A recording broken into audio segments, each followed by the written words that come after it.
wararka laga helaya magaalada Berbera ayaa ku waramay in halkaasi lagu xiray goordhow fanaanka Qamar Suugaani. Qamar Suugaani ayaa muddooyinkii ugu dambeeyay wax uu ku sugnaa magaalada Muqdisho ee caasimadda Soomaaliya.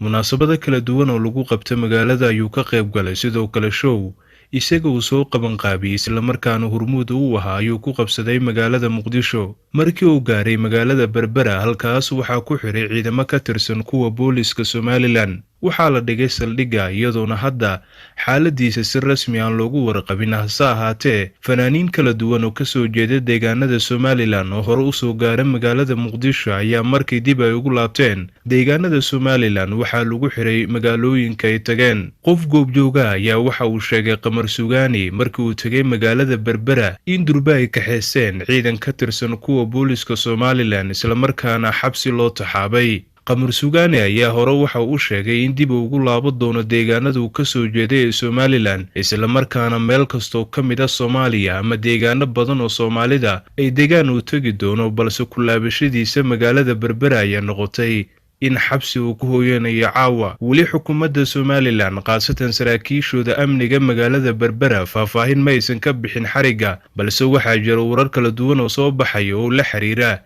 in amarkaan ay bixiyeen madax ka tirsan xukuumadda Somaliland. Waxaa deegaanada Somaliland marar kala duwan lagu xiray fanaaniin, waxaana xukuumadda Somaliland fanaaniinta hore ugu eedeysay inay tageen magaalada Muqdisho ee caasimadda Soomaaliya, taas oo meel ka dhac ku noqon karta sharafta Somaliland sida xukuumadda Somaliland ay aaminsan tahay. Dad badan ayaa caawa su'aalo iska weydiinaya xariga magaalada Berbera loogu geystay fanaanka Qamar Suugaani